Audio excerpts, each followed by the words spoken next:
खुदा इस खुशफहमी से बाहर आओ, सुन्नियों बाहर आ जाओ।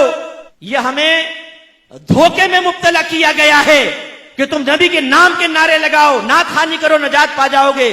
कोई ऐसे स्टैंडर्ड शरीयत ने नहीं दिया। इताअत रसूल है। मैं ये नहीं कह रहा हूं नात खानी गलत है, मैं ये नहीं कह रहा हूं इसका सवाब मिलेगा, ये सवाब नहीं मिल, नो, सवाब हासिल होगा, सवाब नहीं मिलेगा ये मैं नहीं कह रहा हूं।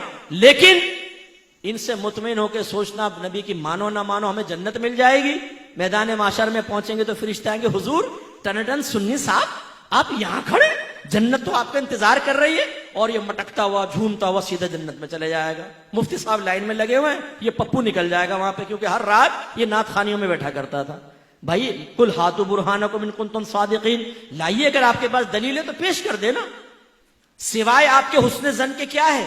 आप कहेंगे जी हमारा हुस्न जन है, अल्लाह करम फरमाएगा। आपके हुस्न जन की तरह तो काफिर भी हुस्न जन रखता है। हिंदू भी कहता है भी मेरा हुस्न जन है, मेरी बुतों की इबादत से अल्लाह ताला मुझे निजात देगा। क्रिश्चियन भी ये कहता है ईसा अलैहिस्सलाम को अल्लाह का बेटा मानता हूं, अल्लाह मुझे निजात देगा। हुस्न जन पर फैसला नहीं होता, वरना तो हर एक हक कहलाए, दलील पर फैसला होता है।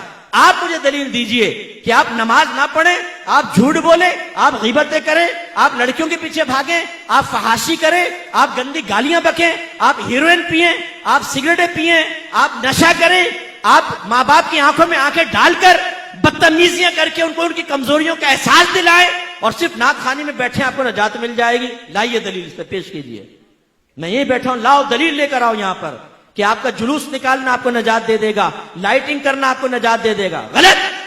अगर किसी ने आपको जहन बनाया है, किसी नाखान ने जहन बनाया है कि आप सरकार की महफिल में बैठे हैं और जो सरकार की महफिल में आता है सरकार बरोज़ क़यामत उसको सीने से लगाकर जन्नत में ले जाएंगे, आपके ऊपर वाजिब है आप उस नाथ खान को बाद में रोकें और कहें इस पर दलील पेश करो।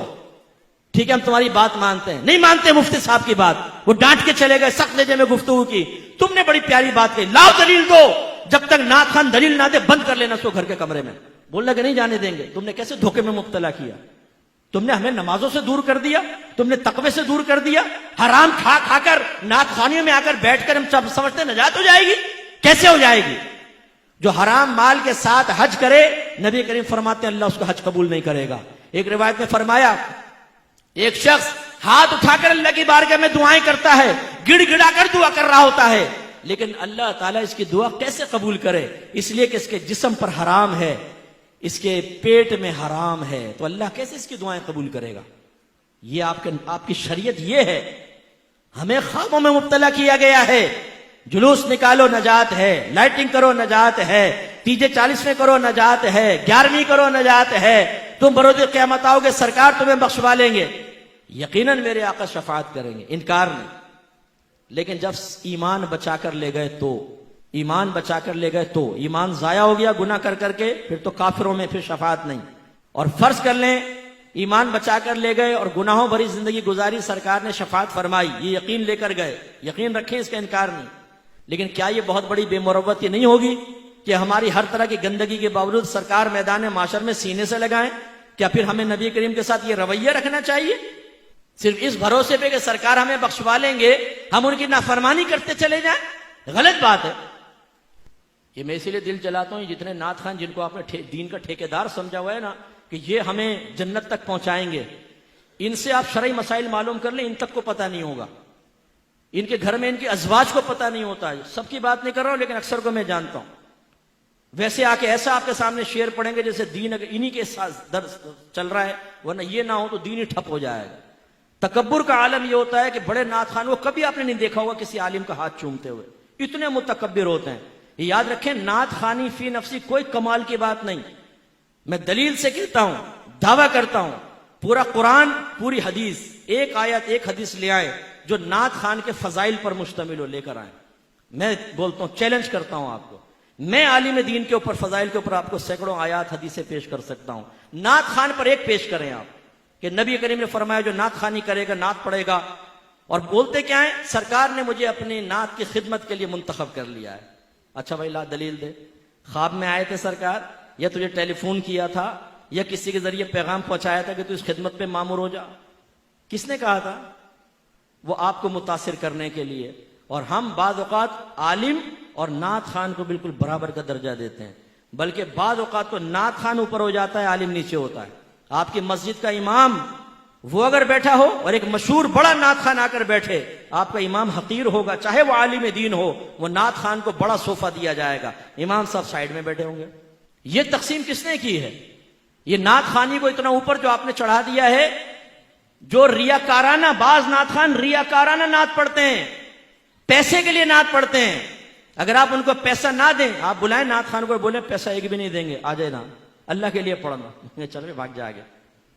मैंने एक दफा फोन किया एक नात खान को, उनके स्टैंड ने उठाया, मैंने नाम नहीं जाहिर किया, मैंने कहा फुला हैं, बोले वो मसरूफ हैं, आप बोले क्या करना है। मैंने कहा मैंने कहा चलो आजमाता हूं। मैंने कहा एक नातिया महफिल रखनी है, उनसे टाइम लेना है। हाँ बताएं, मैं उनके असिस्टेंट हूं। अच्छा ले जाओ, बड़ा सख्त उसने रखा हुआ ना। तो मैंने कहा क्या वो कुछ पैसे से भी लेंगे? आपको कुछ भी मालूम नहीं, एक नात खान अपना टाइम निकाले पैसे ना ले। मैंने कहा अच्छा भाई मुझे पता नहीं था, कौन है आप? मैंने कहा भाई मुफ्ती मोहम्मद अकमल कहते हैं। अरे मुफ्ती साहब आपने पहले क्यों नहीं बताया? यार तुम अभी तो डांट रहे थे मुझे, तुम मुझे जलील कर रहे थे फोन के ऊपर, अभी मैंने नाम लिया तो तुमने फौरन, अगर यानी आम आदमी हो तो जलील करो उसको जितना मर्जी, पैसे के बगैर तुम आते नहीं हो। पैसे लेके इस्तिंजा खाने में जाके लिफाफा गिनते हो, कितने पैसे दिए, कम होते हैं तो आके लड़ना झगड़ना शुरू कर देते हो।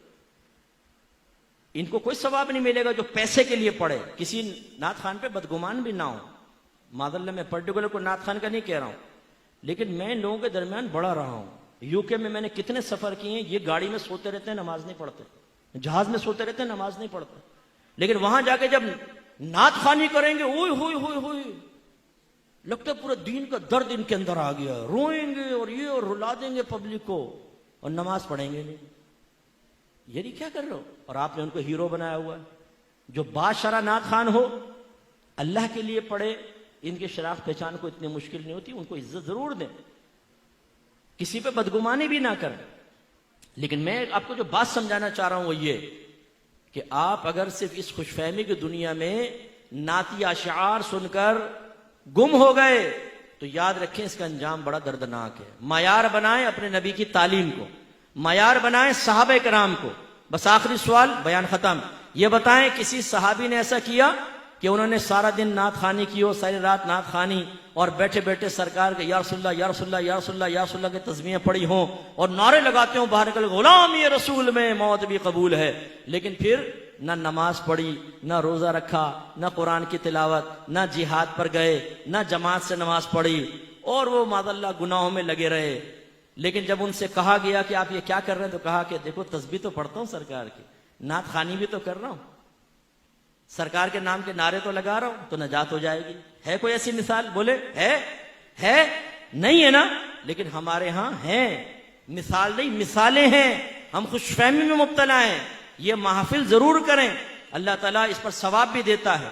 अगर उसकी रहमत जोश में आए तो बख्शिश और नजात का जरिया भी बन सकती है, लेकिन गारंटी नहीं है। असल चीज मयार शरा क्या है?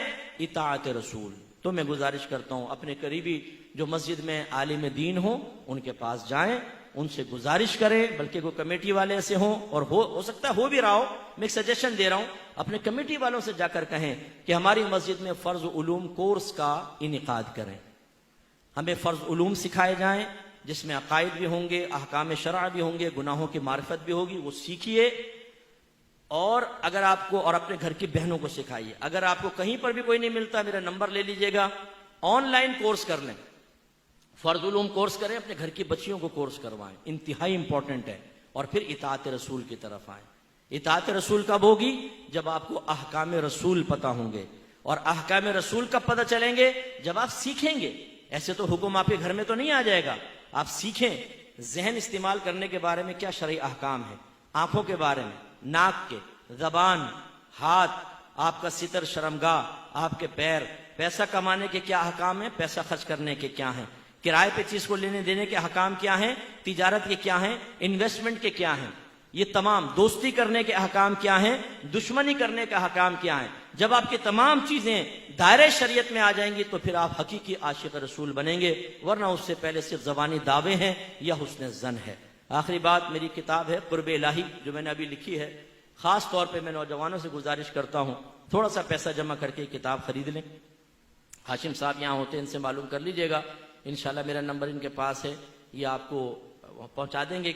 मतलब कांटेक्ट नंबर दे देंगे जिनसे आपको किताब मंगानी है। ये किताब क्या है, अगर आप इस दौर में रहते हुए अल्लाह का कुर्ब हासिल करना चाहते हैं तो फर्स्ट स्टेप क्या है, फिर सेकंड क्या है, फिर थर्ड क्या है, फिर फोर्थ क्या है, फिर फिफ्थ क्या है, स्टेप वाइज आपको बताया गया है कौन कौन सी चीजें बुरी हैं, कौन सी अच्छी हैं, किस तरह आप बुराई से बच सकते हैं, किस तरह अच्छाई को इख्तियार कर सकते हैं। ये इस वक्त तसव्वुफ की एक बेस्ट बुक है, इसलिए नहीं कि मैंने लिखी है, आप पढ़कर देखें, इंशाअल्लाह आप ये कहेंगे मुफ्ती साहब बहुत अच्छी है।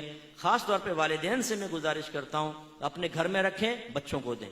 जिस तरबियत की कमी आपकी तरफ से हुई और अगर बच्चे बालिग हो जाते और गुनाह करते, आपके नामामाल में भी गुनाह लिखा जाएगा, तो ये किताब उस तरबियत को कामिल कर देगी।